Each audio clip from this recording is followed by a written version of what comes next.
me, sir, sorry to bother you. Can we just ask you how happy you're feeling right now? I'm bloody miserable, actually. Pubs are shut. What do you expect?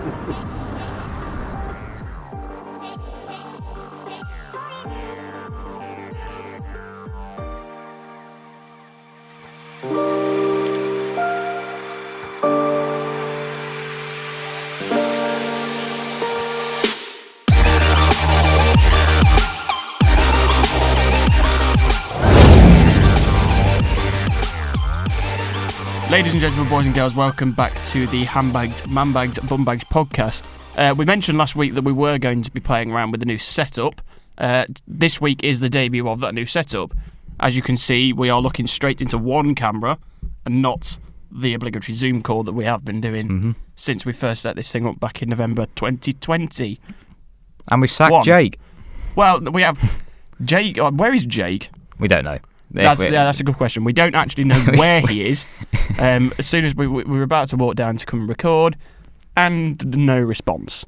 I think he's bottled it in front of the camera. I think he has bottled it in front of the camera, and mainly due to the fact that he probably doesn't want to talk about what we're talking about this week. He can't have his filters on if it's in front of a normal camera, can he? So he's bottled it. Yeah, his Hawaiian connection is not going to work this week.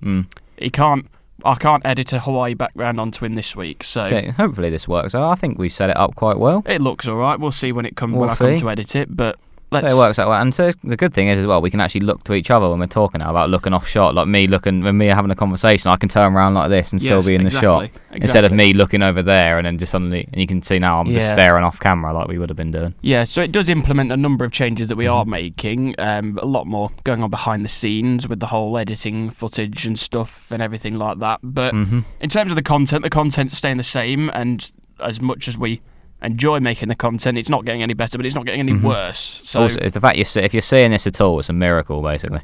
Yeah, that's a good point. If this actually gets out, then we've done well, and especially now the fact that I'm taking over in terms of uploading on YouTube, so there's a good chance no podcast goes up this week. Yeah, well, we'll see. Ben will probably send me an edited podcast, and I'll manage to cock it up somehow, and no one will ever see it. There's every chance, but anyhow, Eddie Howe. Eddie Howe. Well, Eddie Howe is one thing that's certainly Burnley related at the minute, and that is exactly what we're going to be talking about this week. What the hell is going on at Burnley Football Club? Guess who chose this topic?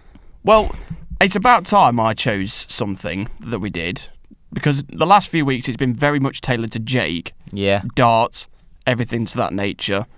It's about time I chose something that I wanted to talk about. We didn't even choose the quiz. That was offered to us on a plate. Well, yeah, exactly. We're not going to turn down free content. No, we're not going to turn down free content. Just the 50 minutes of editing. It's for 10 minutes of camera. For 10 minutes of camera, yeah. It's not fantastic. But it's not great. Yeah, but in terms of this week, we are going to be discussing everything that's happened with Burnley Football Club it's going to be over a bit of a longer stretch. It's going to be, obviously everything with the new owners and stuff, but everything that's happened before then as well, because it's slowly starting to be a downward spiral, and it's not particularly good.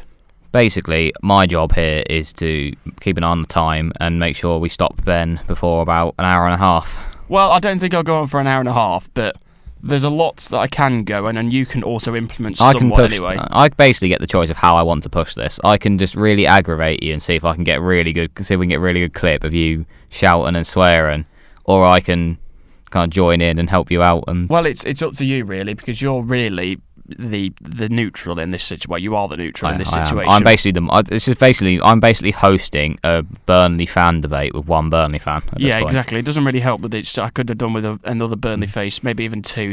I'll just stare into the soul. I don't think I've taken my eyes off the camera. I'm just staring into the soul of the viewers. Staring into the soul of our 8 viewers or something. Yeah, that sounds about right. I'm hurting my eyes from staring at this camera. Well, you don't actually just have to look at it. You've just got to be in the vague sort of direction. I want to stare, and I'm looking into their eyes. Staring into their soul. But yeah, enough about staring into people's souls. In terms of soul, Burnley is soul destroying at the minute. It's not a good environment to be around as a Burnley fan at the minute, for many reasons. One being our results on the pitch. Nothing short of dreadful at the minute. Our recruitment off the pitch, which has been dreadful for a number of years. And non-existent the majority of the time. And non-existent. And just the atmosphere as well amongst Burnley supporters, it's not a good place to be around at the minute.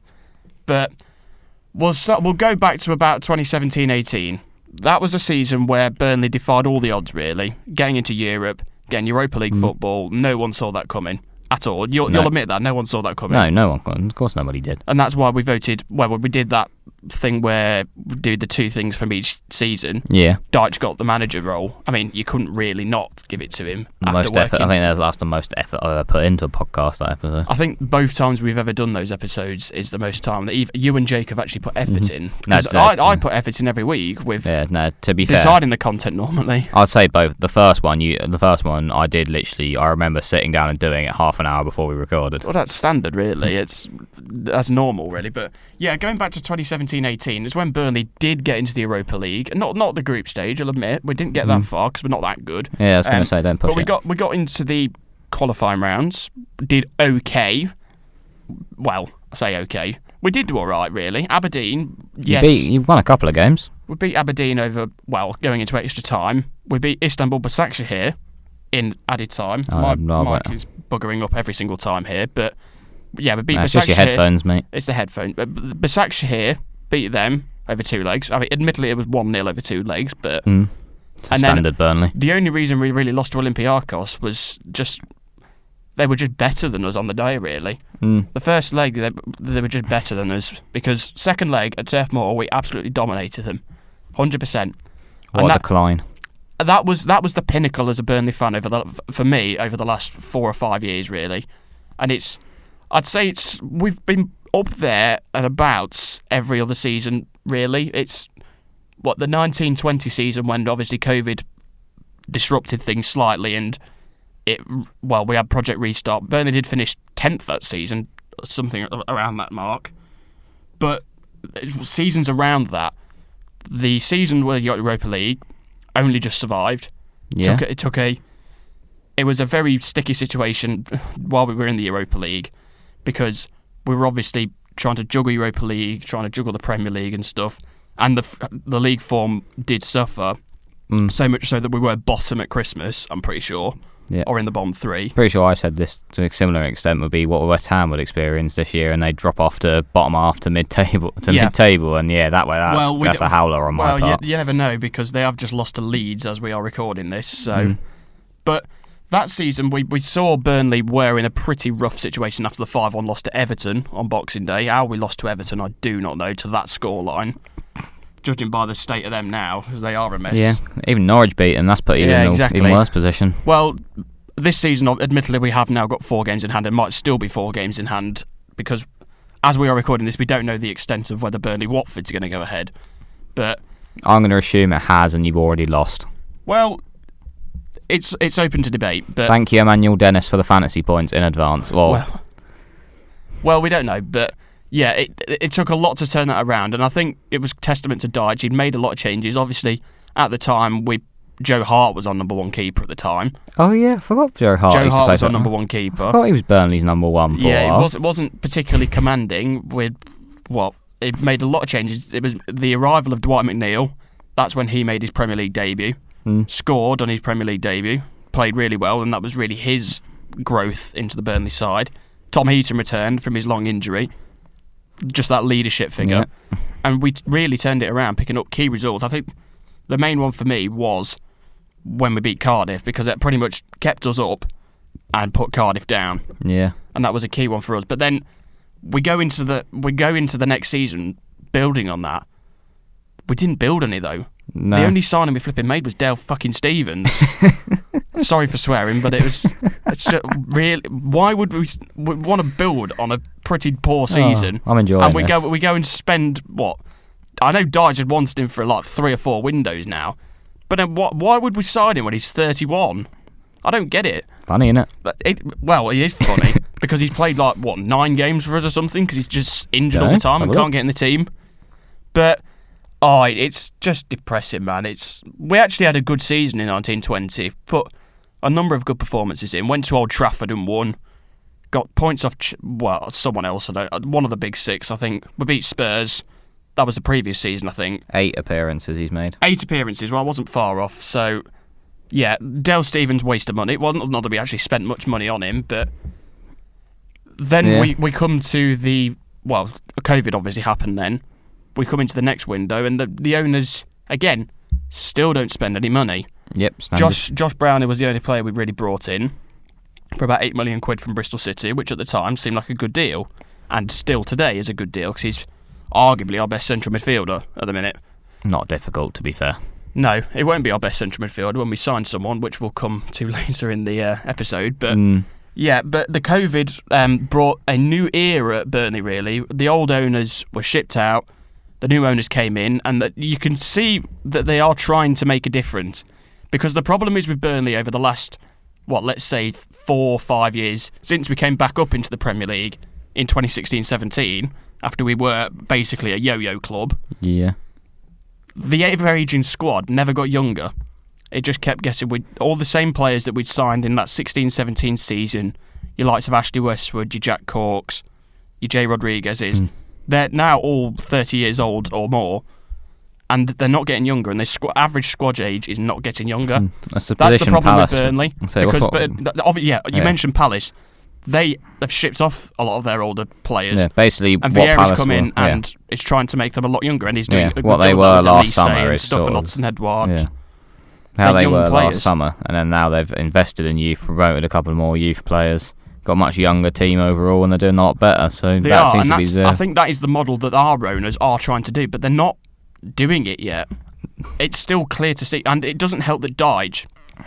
Yes, we're renowned for our 4-4-2 formation. I've got nothing against that. Brexit football, nothing against that. First team to use 1 to 11 on the numbers in 30 years. Nothing against that, but it's just the fact that Dyche just consistently plays the players that he just knows, not the players that are in form.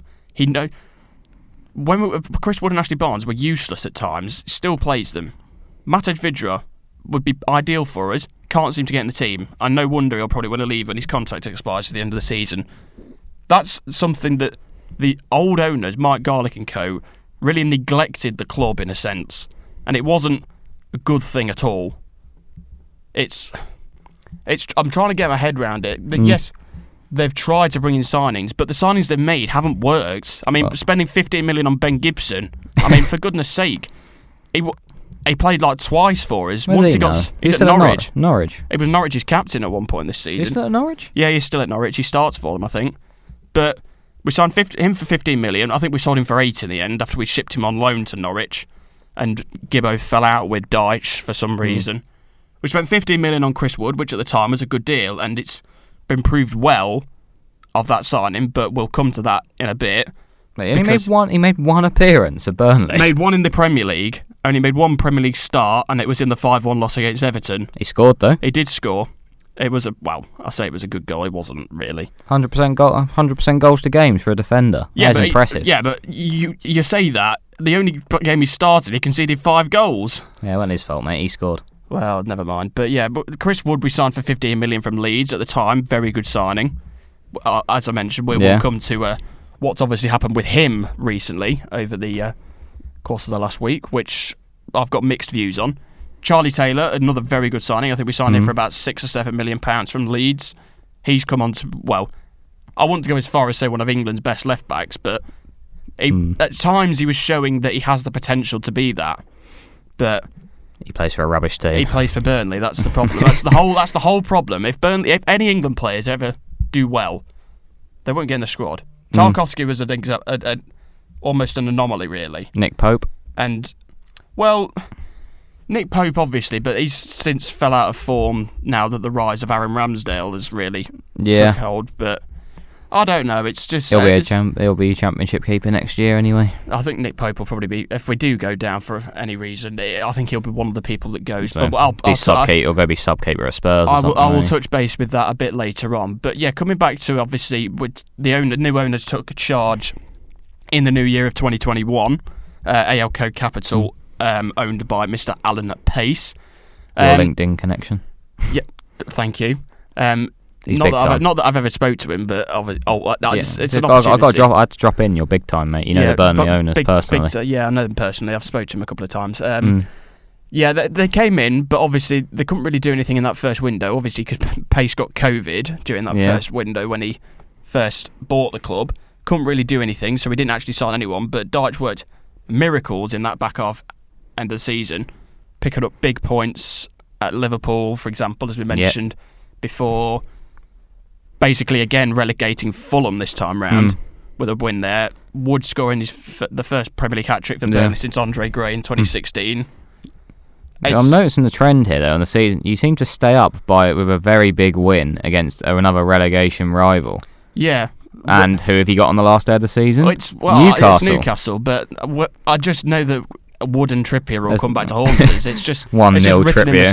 Trippier corner, Wood header. But we've seen in the window in the summer that the owners are trying this time round. I mean, you only have to see Maxwell Cornet, the impact he's had on the club.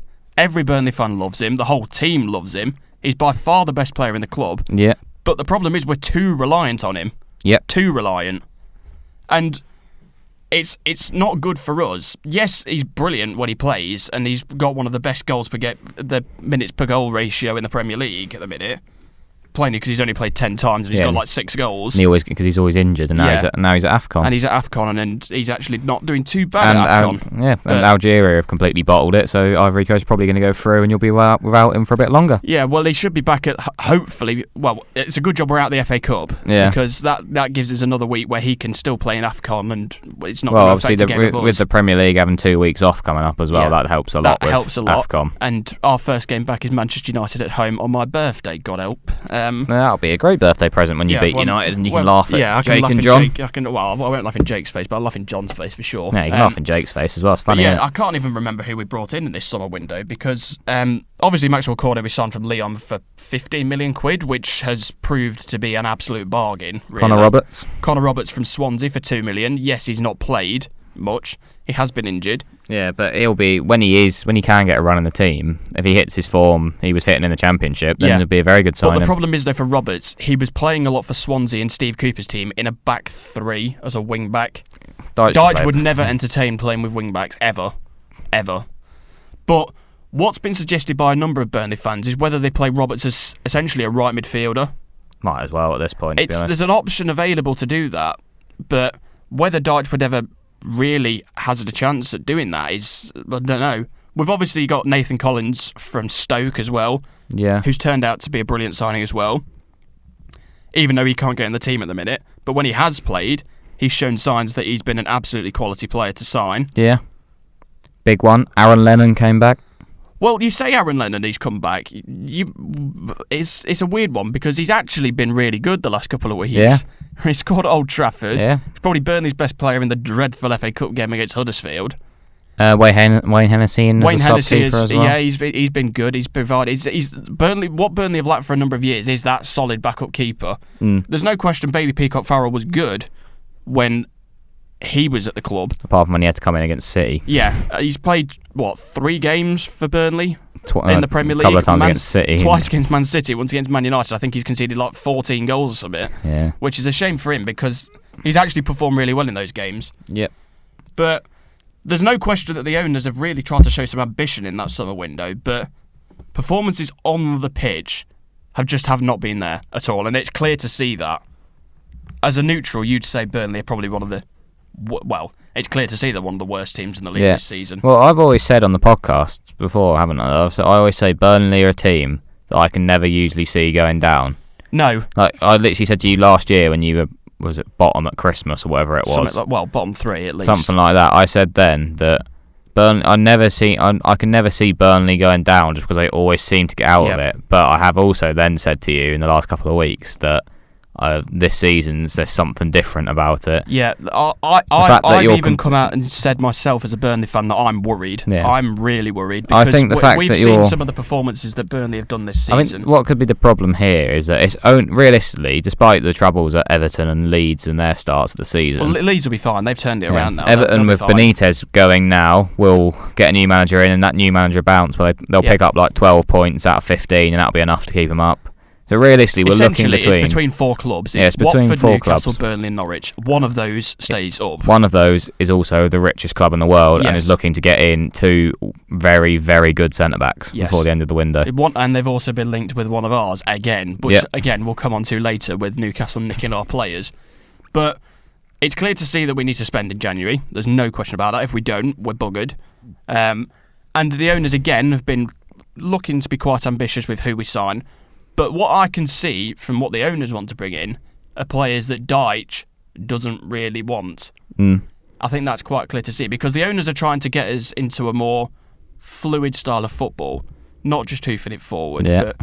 But I think Dyche wants Andy Carroll. That just it makes sense. It makes sense in a way, but I'm deluded really. But I'm not. I won't mention Andy Carroll. I've also realised as well, unrelated to the topic on the podcast, we can't get away with Googling stuff anymore. No. I realised I've got my phone out to look stuff up 3 times, and I've realised that is now in prime view of the camera. And before, you could just change tab on your computer, you'd still be looking at the camera, and no one knows. Exactly. And now we have to admit when we don't know things and not act like we know it all. Well, that's going to be fun. Burnley have been linked with a number of players in this window, but as per with Burnley, loads of little action. Yeah. We've seen some quality players been linked with Burnley this window. First of all, very early on in the window, we saw that Aaron Ramsey was linked with the club. Straight up turned us down. Don't blame him, to be honest. Yeah, but you can't really. But then again, his wage structure would not fit Burnley. It's like $400k a week at you, then. Yeah, that just wouldn't work for Burnley, and something stupid like that. It'd be too good for us, I think. In recent days, we've seen obviously the old Andy Carroll links, which is just you see Andy Carroll and you see Burnley, and you think, how have those two never been on the same page? How has Andy Carroll never played for Burnley? Should have signed him when you signed Crouchy. Well, there's every potential that it might happen with his Reading contract set to expire soon. He signed one till the end of the month. He'll be a free agent at the end of the month. He's got the quality. If he can stay fit, he could be a useful asset. But he can't be our starting striker. What he needs to do is just take the 2 goals he scored for Reading. Well, I say scored. But then this time, start his runs actually onside.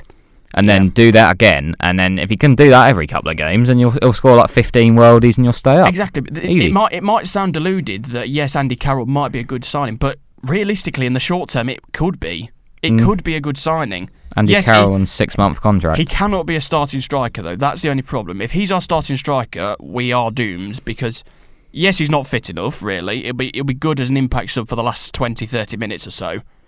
But he cannot be starting a Premier League game. We have to invest the money that we've obviously now got from this whole Chris Wood saga. How much was it? 25? £25 million. 25 million quid. You can get 3 good strikers for that nowadays. Good strikers for that. But we've obviously seen linked in the previous couple of days. Christian Benteke has been linked, but that's since come out today as we're recording this that he won't be leaving Palace and is happy at the club.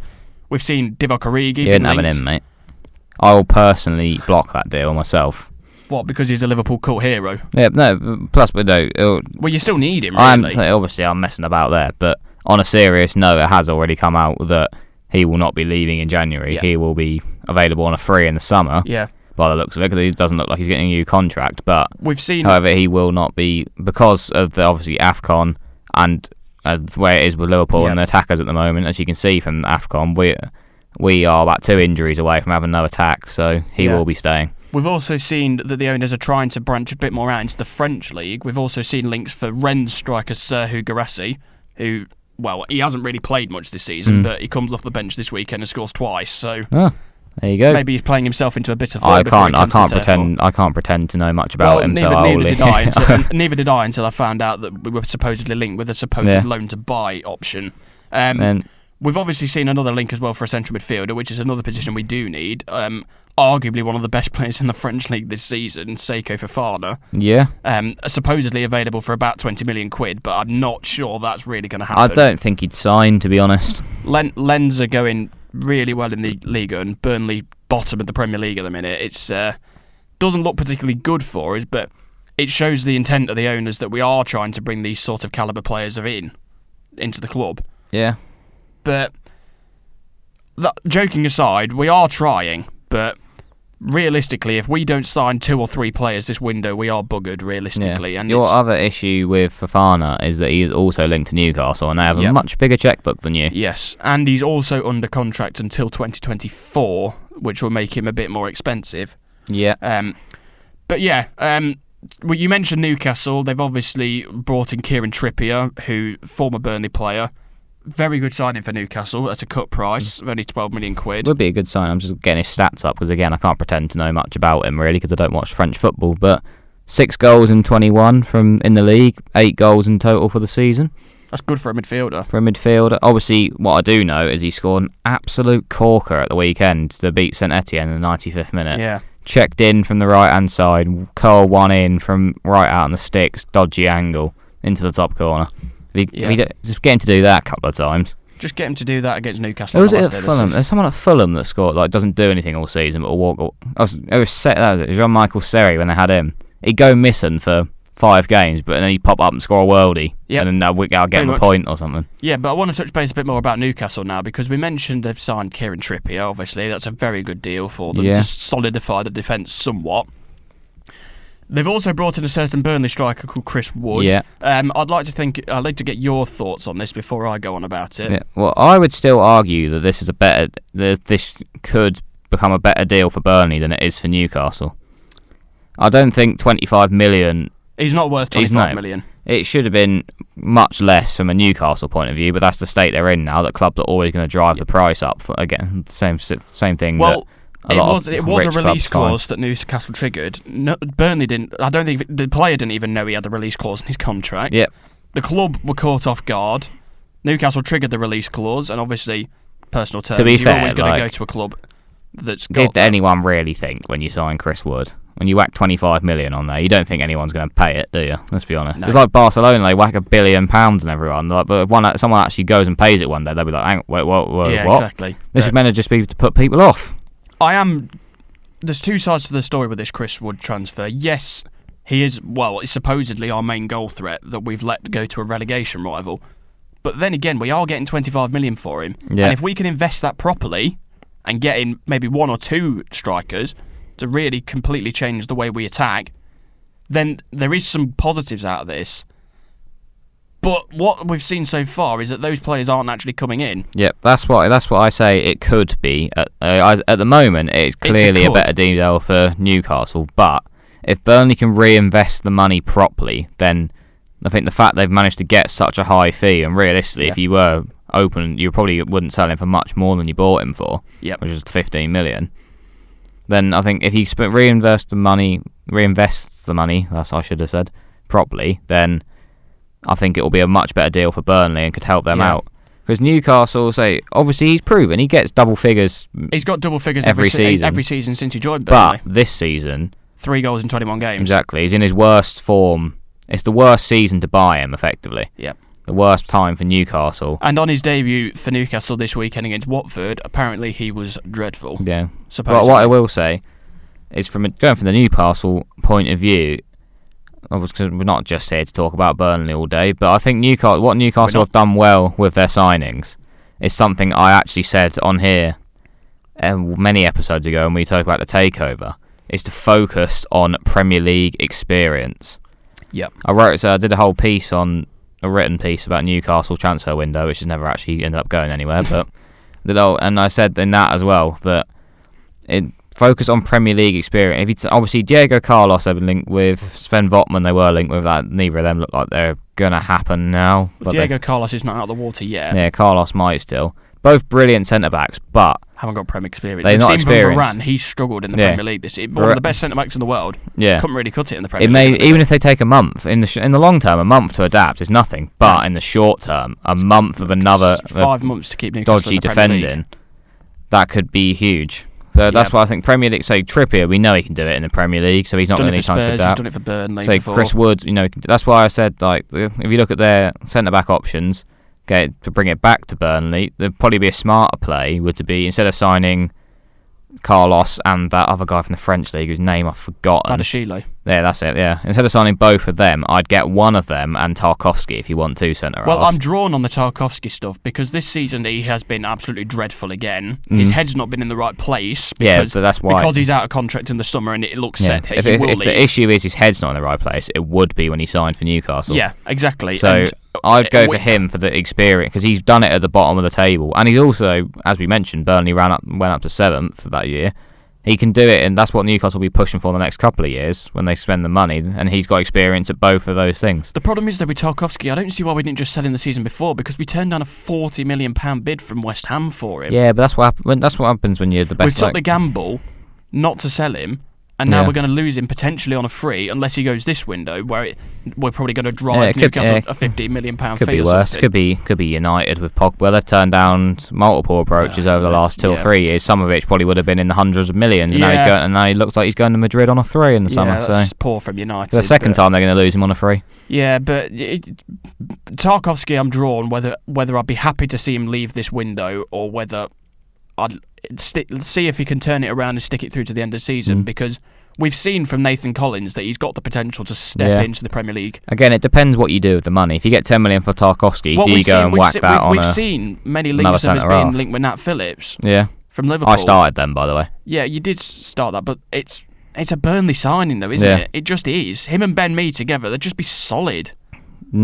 I claim credit for that. But actually, speaking of claiming credit for stuff, you would have seen the old preview clip from last week about us Jake leaking Eriksen to Brentford. Well, there's a very high chance that could happen. That's been picked up by The Athletic this morning. It's been picked up by national news as well. Sky Sports are on it as well. To be honest, the way things are moving quite quickly, he could even already be announced as a Brentford player by the time this podcast goes out, and Jake called it first with his inside information. Exactly, we'll get Jake. And then I'm claiming that I'm the first person to publicly say on camera or somewhere it'll be in one of the old podcasts that Nat Phillips will end up signing for Burnley. So you probably did mention that before, but yeah, it's not looking good for Burnley, I'm afraid, and it does upset me because we've done so well punching above our weight for the last 5 or 6 seasons or so.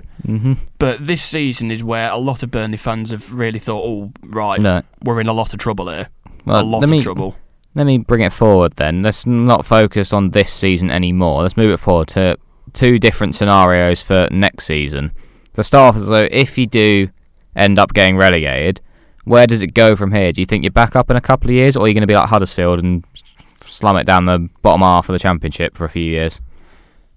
That one. There's no chance we'd come straight back up because we'd lose all of our key players. Yeah, that's the other thing I was going to say. Let me just name Burnley's probably our main starting 11. So Nick Pope, he will go, probably. Matt Lowton I could probably see staying. Yeah. Ben Mee is a stalwart of the club, and as we're recording this, it is 10 years since he first joined the club. He won't leave. If we sign a new deal, but he is out of contract, but I don't think he's quite Premier League good enough, if I'm honest. I think he's a top-tier Championship defender, but not quite, probably low Premier League. It's like Mitrovic, he's too good for the Championship, not good enough for the Premier League. Yeah, because we've seen that Ben Mee has got a mistake in him. Tarkowski's head's out the window already. He's definitely going, and he's not getting a contract. Charlie Taylor, that's an interesting one, because I can tell that he loves the club, but he's good enough to play Premier League football. Yeah, I was going to say, he's someone that could easily be picked up. I reckon one of the promoted sides would take him, to be honest. Would he go to somewhere like Fulham? Whoever that ends up being, who gets promoted, I reckon one of them would pick him up. Would he go to Fulham or Bournemouth or something like that? I don't know their teams, to be honest with you. I don't know. I think Fulham could be an option. I don't really see what current Premier. If you're assuming that it's going to be probably Norwich and Watford, Newcastle won't want him. Newcastle are going to Southampton. Maybe, I don't know. You never know. I think he would leave, but I think it would probably be for like you say, like a Fulham or someone who comes up would go and nab him. Dwight McNeil will go, I think. Yeah. Not that he's been pretty poor this season as well. I think he's only had one Premier League assist all season. He got to sit on the bench at Arsenal or Spurs or somewhere, I reckon. Well, Everton have been heavily linked with him again. So have Villa.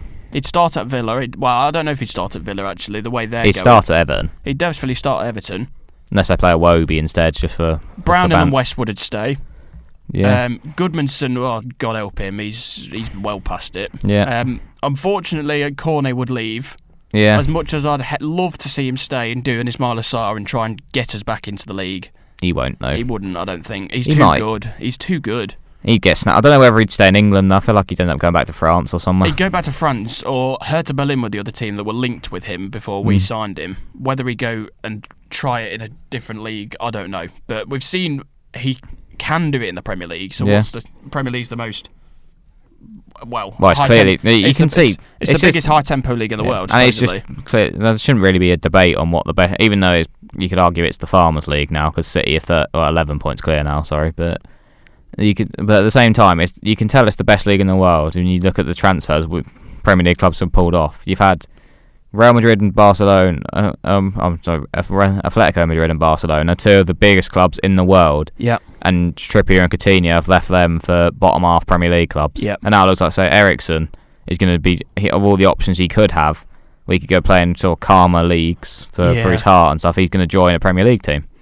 Yeah, well, we've seen Spurs are also linked with Eriksen, supposedly, because Conte's obviously worked with him at Inter, and he's always welcome back at Spurs. Yeah. But I want him to go to Brentford just so we can say we called it first. I'd like him to go to Brentford, to be honest. And we can say we called it first.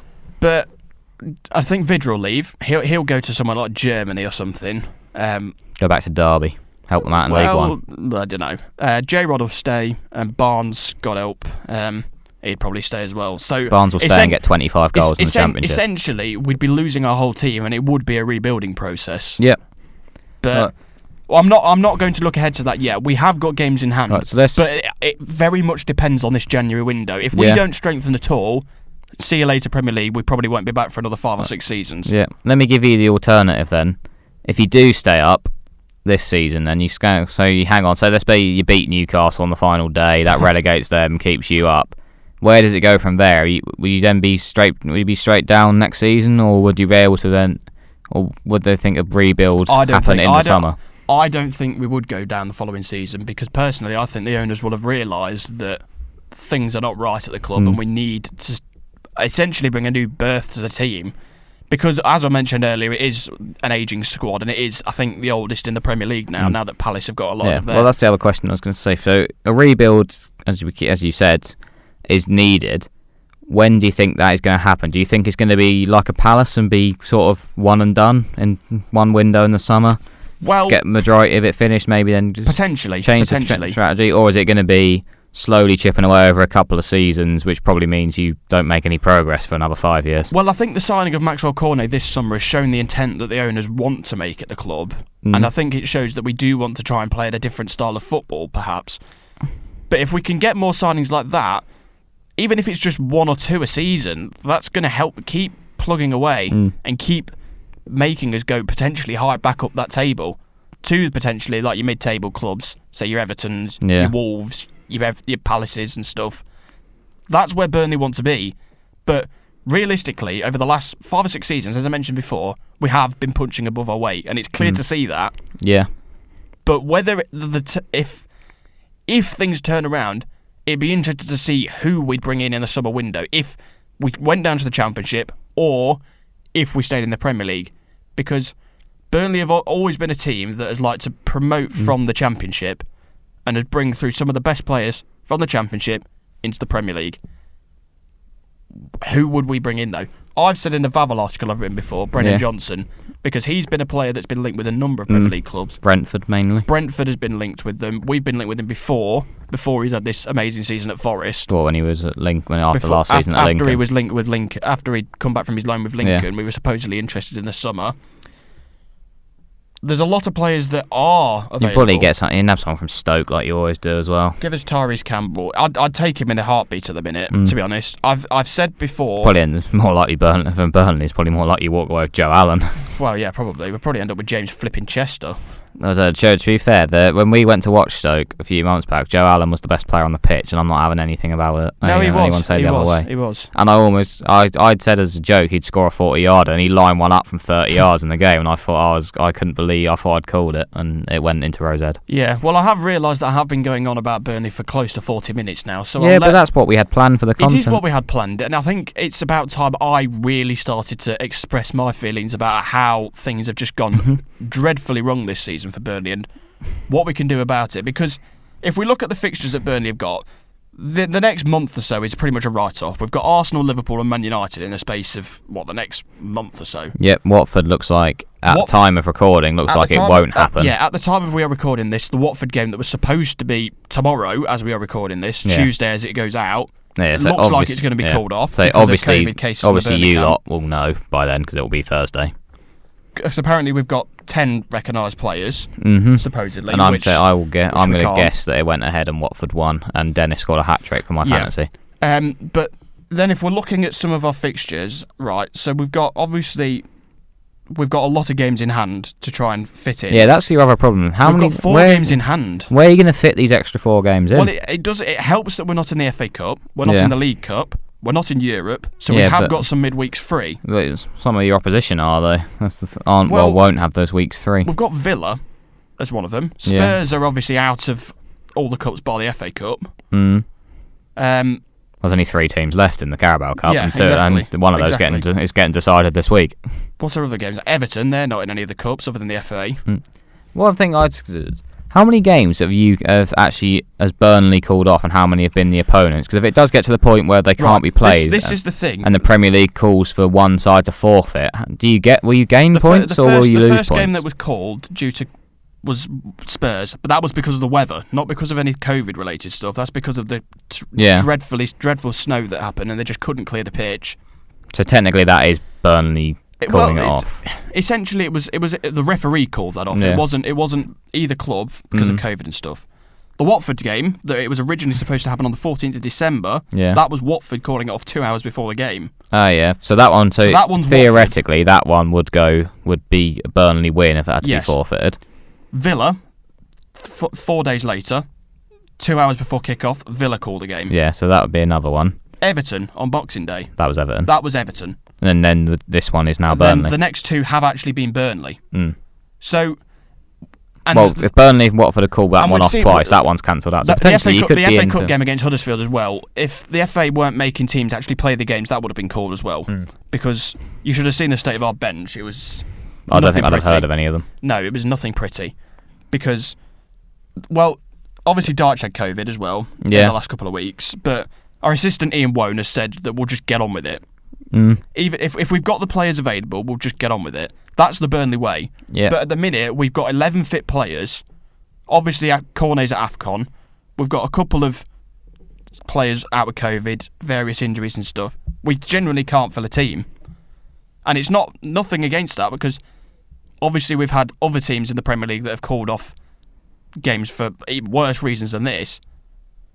Burnley have got the smallest squad in the league, and everyone just seems to be moaning at Burnley for all of a sudden. And yet teams like Arsenal, for example, and Liverpool, obviously with the false positives, they've done much worse than Burnley. But obviously Burnley, they get all the stick. The Arsenal one in particular is a bit stupid, because they're kind of like, my issue with the Arsenal one. Obviously, being a Liverpool fan, I'll say I'm having a go because they had a go at us. But my issue with it is that they said they had enough to put a squad out against Liverpool on the Thursday.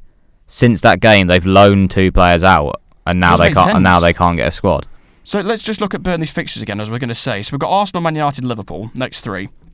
Pretty much write-offs those 3, unless we somehow get a result over Man United, which is probably the most likely, I reckon. Brighton away, it's a very iffy fixture for us. Sometimes it's good, sometimes it's not so good. Palace away, again, iffy fixture. Chelsea at home. But then we come to 2 games, Brentford and Southampton. They're 2 big games. Man City at home's a write-off. We've still got to go to Norwich. Yeah. We've still got to go to Watford. Obviously Newcastle on the last day, as we've said. We've still got to play Watford twice, Norwich, Newcastle. There's every chance that we could still survive. All right. There's nothing to rule it out yet, but at the minute, I'm not hopeful. Yeah, right. Now let's wrap it up here then, and I will say in one word, Burnley staying up this season. Yes or no? TBC. Well, technically it is one word. Actually, it's 3 letters. Well, to be honest, I'm not sure. I'm not sure. I'm saying down. Even though I said yes or no, and I've answered down to my own question. Well done. And my heart says stay up. My head says we're going down. That's the reality of the factor. My head's saying we'll go down. My heart's saying I want to stay, or just to stay up. But realistically, you will say that I've said in the past that I prefer the Championship. Yeah. But it's the Premier League. Burnley in the Premier League. It just doesn't seem right. And the longer we keep defying the odds, the longer we keep pissing off the rest of the Premier League, I will be happy. Yeah. Because it's Burnley in the Premier League. Who would have thought it, realistically, at the end of the day?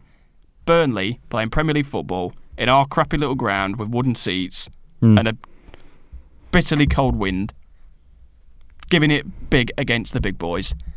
But